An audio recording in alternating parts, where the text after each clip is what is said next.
देखो बच्चों, मैं आपको आज जो बोलूंगा ना, ध्यान से सुनना। अगर आपको लगे कोई चीज अच्छी है तो आप जरूर उसको लिख लेना और उसको जरूर इंप्लीमेंट करना। ओके, आप बातें कुछ अच्छी अच्छी करेंगे, आप कोई कमेंट पास मत करना और अच्छे से सुनना, और वो सोचना कि मुझे जो भी कहा जा रहा है वो मेरे गुड फेथ में कहा जा रहा है। ओके, अक्सर कहने के लिए हमारे माँ बाप भी बहुत कहते हैं, ठीक है ना, पर प्रॉब्लम है ना, माँ बाप की बातें हमें समझ आती नहीं जल्दी से।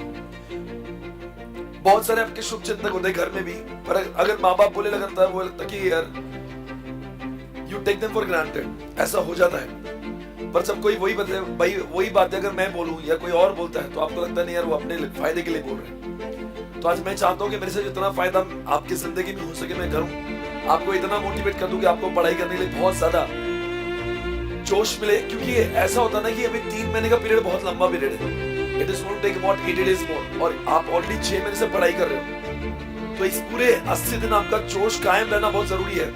इंसान जो फेल होता है ना, इसलिए नहीं तो कि उसको समझ नहीं आ रहा। आपको लगता है कि कोई भी सब्जेक्ट आपको ऐसा लगा है कि जो आप पढ़ नहीं पा रहे हो, 8 सब्जेक्ट आपके हैं जो 11 बन जाते हैं, आपको ऐसा लगा ये सब्जेक्ट अपने बियॉन्ड रीच है, ऐसा लगता है। I mean, जब आप फाउंडेशन में, आपको लगता है यार पता नहीं इंटर में क्या होगा, पर आज इंटर में आने के बाद में आपको लगता है सब कुछ इजी है, सब कुछ आसान है, ऐसा लगता है। फिर भी क्यों बच्चे फेल हो जाते हैं? मतलब इतना ऐसा क्या, जब मैं क्लास में बैठता हूँ तो मुझे सब समझ में आता है। इंडिया में सारे लोग क्लास कर ही रहे हैं, फिर 100 में से 20 लोग पास, बाकी सब फेल। मतलब जो फेल होते हैं वो लोग पढ़ाई नहीं करते। अरे मैं जो फेल होते पढ़ाई नहीं करते। जिंदगी में सबसे इंपॉर्टेंट चीज होती है कि इंसान को मेहनत करने की आदत होना चाहिए और हार देखने की भी आदत सी होना चाहिए। बिकॉज जिंदगी के हर मुकाम पर पहुंचते पहुंचते बहुत फेलियर्स आते हैं। आपने जितने भी बड़े लोग के एग्जांपल्स देखे होंगे, right from the Jeff Bezos to Elon Musk, you must have seen, they have seen lots of failure in their life. तो अगर हम लोग सीए फाउंडेशन में इंटर में फेल हो ही जाते तो कौन सा बड़ा काम है यार। दुख इस बात का होना चाहिए कि मैंने पढ़ाई नहीं की थी, सर मैं पढ़ाई और कर सकता था, पर मैं पढ़ाई नहीं किया, जिसकी वजह से मैं फेल हुआ। तो आपका दुख में मातम मनाना सही बात है। पर अगर आपने पढ़ाई की तो यू शुड फील हैप्पी यार, ठीक है मैंने पढ़ाई की, this time I will do next better. In fact मैं भी अपने जीवन में 2 बार फेल हुआ था, और मुझे पता है कि अगर मैं तब सीए इंटरमीडिएट में 2 बार नहीं फेल हुआ होता तो सीए फाइनल में मैं फर्स्ट अटेम्प्ट में पास ही नहीं होता। क्योंकि फेलियर ने मुझे बहुत कुछ सिखाया है। जब इंसान फेल होता है ना तो लोग बहुत बुरा बोलते हैं आपके। I shifted to Pune, I got failed, तो लोगों ने बहुत भला बुरा कहा मेरे बारे में। मेरे यहाँ तक कि मेरे पेरेंट्स को भी सुनने मिला कि आई फेल्ड, बिकॉज उनको लगता था उनको ही लगता था कि I was doing some time pass only. तो मुझे बहुत बुरा लगा जब मेरे पेरेंट्स को मेरे लिए सुनना पड़ा कि यार कैसे मैंने कुछ मेहनत की इसलिए यहाँ पे पहुंचा। आप ये मत देखो आज बहुत मजे है, ये आपको ये फाइनल आउटपुट दिख रहा है, बट जब मैं आपके सा विद्यार्थी था और मैम जब आपके से थी, उस समय पे उस पीरियड में हमने दोनों ने मेहनत की। सारे लोग मेहनत करते हैं, वो कुछ एक पीरियड होता है, वो जिंदगी नहीं होती, उसके बाद सिर्फ मजे होते हैं। तो अगर मैं देखता हूँ आपके लाइफ में ये 9 महीने इंटर के और 8-9 महीने फाइनल के, 18 महीनों का संघर्ष, 1.5 साल के ऊपर आपकी लाइफ में 20 साल खत्म हो गए। मान लो आपकी उम्र 80 साल की हो, 80 साल के तो जिएंगे कम से कम, 60 साल और बचे। 60 में से सिर्फ 2 साल ही पढ़ाई करना, 58 ईयर्स आपको बोनस मिलेगा, बहुत पैसा मिलेगा। अब जो लोग 2 साल में मजे करेंगे तो 58 ईयर्स सजा होंगी। ट्राई टू अंडरस्टैंड, इस कोर्स में बहुत पैसा है, बहुत इज्जत है। साल होना चाहिए कि जहाँ पे आप फील करोगे नहीं मैं, और एक बार होता है कि the level of confidence which you will gain once you clear CA foundation, it will be tremendous. क्योंकि अभी आपको लग रहा है ना पता नहीं क्या है, लाइफ इज यू नो एक समय में बोर हो जाती है, इतना पढ़ाई का मन नहीं करता। पर एक बार जो इंसान सीए फाउंडेशन क्लियर होकर जब इंटर में आता है तो 4 लोग इसकी प्रशंसा करते हैं, लोग अप्रिशिएट करते हैं, समाज में घर पे आपकी इज्जत जब बढ़ती है ना, तो आपको तब मोटिवेशन देने की जरूरत टीचर्स को नहीं होती। अब you will be inspired on your own, because आपको लगेगा यार मैंने बहुत कुछ अचीव किया, इतना सा फाउंडेशन क्लियर किया, लोग इतनी तारीफ भी कर रहे हैं। तो सोचो that kind of motivation will be there when you are sitting in intermediate classes. तो इसलिए तो क्या तुम्हें ऐसा लगता था तुम रैंक में आओगे, वो बोलता है सर मुझे तो ये भी लगता था मैं पास होऊंगा। ऐसा किसको लगता है? ऑल इंडिया रैंक 1 वाले को भी लगता है, तो हमें तो लगना स्वाभाविक है। तो इस देश में कोई भी विद्यार्थी नहीं होता जिसको ये लगता है कि उसकी पढ़ाई 100% कंप्लीट हुई है। इस इंडिया का कोई भी छात्र ऐसा नहीं कि जो डंके की चोट पे कह देंगे कि इस अटेम्प्ट में फाइनल, ऐसा कोई 8-11 सब्जेक्ट होंगे, 75 दिन होंगे, आपको खुद तो जैसा काम करो। जियो इस जर्नी को, डोंट एंजॉय ओनली द क्या बोलते हैं सक्सेस, क्या बोलते हैं, आपने उस जर्नी का भी मजा लेना चाहिए। Enjoy the process. बहुत मजेदार चीजें पढ़ रहे हो पर क्या हुआ, आप जब उसको मार्क्स के पॉइंट ऑफ व्यू देखते हो उसका मजा किरकिरा हो जाता है। जब आप उसको पढ़ते हो ये कितने मार्क का है, 2 मार्क का है, खत्म हो गई उसकी चैप्टर की इज्जत, मतलब उसके लिए तो कुछ बचा नहीं। फिर जब उसको मार्क्स के पॉइंट ऑफ व्यू देखेंगे, उसको जीवन में लाइफ के कॉन्सेप्ट बोले तो फिर उसका आनंद अलग आएगा। पढ़ने का नजरिया चेंज करिए। मैं बोल रहा हूँ ऐसे 23 में बनेंगे, वैसा 25 में बना तभी कोई दिक्कत नहीं, क्योंकि जो 23 में बने उनको मैंने देखा है वो कुछ नहीं कर रहे हैं।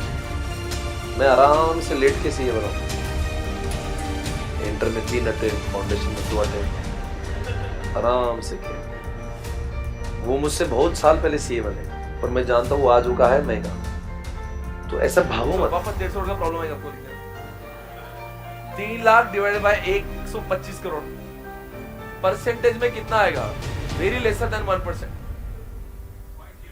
0.2 रे, 0.20 भी नहीं है। यानी कि आप कौन से कैटेगरी में आना चाह रहे हो इसका भी देखो, आपको प्रवेश कहां मिल रहा है। बहुत बड़ी जगह पे आपको एंट्री मिल रही है, इतने कम लोग वहां पे उसको हासिल करेंगे। इतने बड़े और इतने ज्यादा डिफिकल्ट कोर्स में ये बहुत स्वाभाविक है। सोचो ना, इतने बड़े क्राउड में उनको इतने कम लोग निकालना है, तो वो कौन से लोग निकाल, बहुत क्रीम चाहिए रे। अगर आप इस अटेम्प्ट में फेल हो जाए ना, don't feel bad, take it very positively. I failed twice in intermediate, I cracked in 3rd attempt, पर वो जो मुझे दर्द हुआ ना 2 अटेम्प्ट में, उसके बाद में मेरे जीवन में मैं कभी फेल नहीं हुआ। और अगर मैं 2 अटेम्प्ट फेल नहीं होता और मैं पास होता, मैं आज स्वप्निल पाटिल नहीं रहता। और जितने भी लोग जिम करते, वर्कआउट करते, उनसे पूछिए, they don't feel tired. Otherwise जो लोग जिम नहीं करते या कोई एक्सरसाइज नहीं करते, वॉक नहीं करते, योगा नहीं करते, वो थक जाते हैं, उनको नींद आती है। कई लोगों के साथ में होगा, फाउंडेशन गलती से फर्स्ट अटेम्प्ट में पास हुआ, उसको लगता है मैं कौन, तुझे पता है फाउंडेशन फर्स्ट अटेम्प्ट में क्लियर है, मैं तुझे मालूम है ऐसा। दैट गिव्स, ये ओवर कॉन्फिडेंस में लोग इंटर आउट हो जाते हैं। फाउंडेशन एक बेबी कोर्स है। फाउंडेशन और सीए दोनों अलग चीजें होती है। समझो आप मैं क्या कर रहा हूं। फाउंडेशन में बोलता है आ जाओ इधर, आ जाओ बेटा पास, अच्छा। इंटर में आपको अकेले में लेते हैं।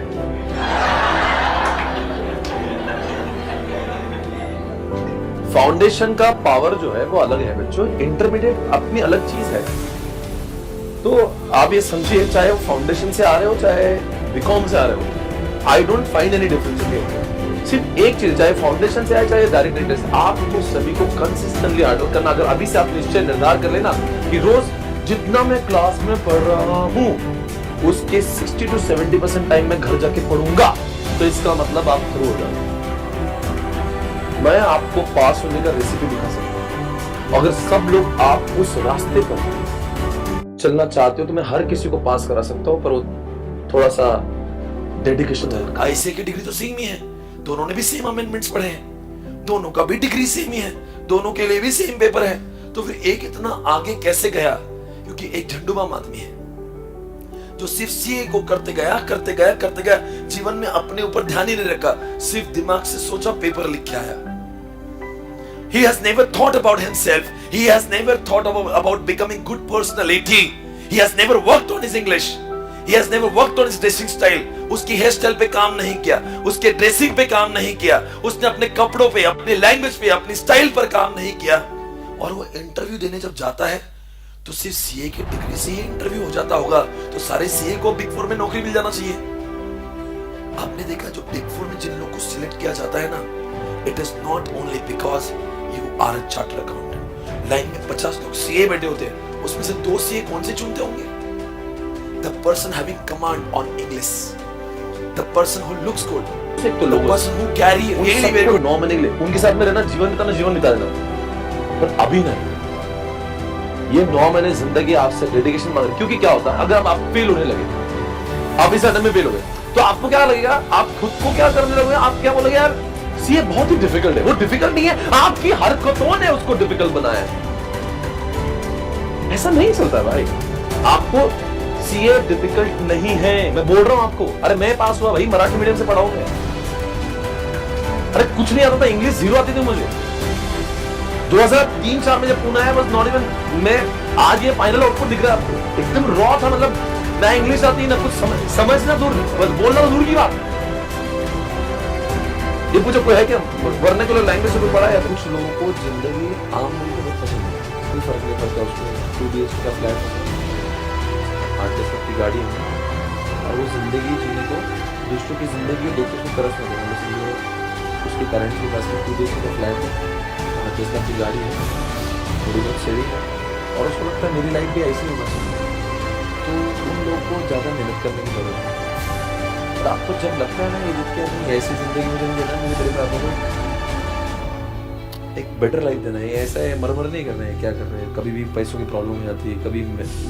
अगर आपको ऐसा फील होता है मुझे ऐसा लाइफ नहीं चाहिए, then you really have to work hard. आपको आउटस्टैंडिंग काम करना है। तो हम लोग की जिंदगी ऐसी हो जाती है। मेरे थॉट्स क्लियर है कि मुझे जिंदगी है ना, और वो खुश है सो के, और तुम नाराज है क्लास में आके, कौन बेटर है? सोने वाला है। वो क्लियर है, उसको पता है ये उसकी जिंदगी, उसको सीए में कुछ रखा नहीं है, वो तो सिर्फ जबरदस्ती आया हुआ। दूरिया हम ही हमसे दूर हो गए।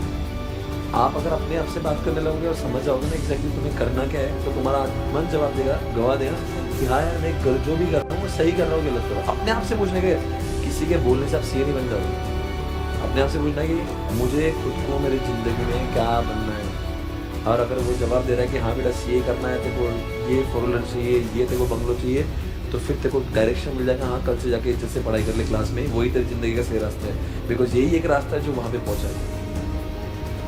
बीकॉम वाले बच्चे को क्या लॉटरी लगने वाली है, वो क्या क्या उखाड़ लेगा, वो अभी मजे करेंगे, बाद में घूमेगा साइकिल। उसके वो जिस रास्ते पे, उसमें वो गलियां ही नहीं है। आपके सपनों को अगर साकार करने का तो यही एक सहारा है जो वहाँ पे पहुँचा गया। जैसे मैं मिला हुआ, मैं आज वो सारे सपनों को पाया बिकॉज मैं सीए बना। सीए बना मेरा जरिया मेरे सपनों को साकार करने। सीए ने मतलब क्या पूछते हैं, समझो मैं बीकॉम मारना, आपको लॉ पढ़ा, अब पंजाबी झंडे, आप क्या बोल रहे हैं, खुद तो कर ले पहले। हमारी इज्जत जो है ना, हमारे डिग्री से, हमारे नॉलेज से,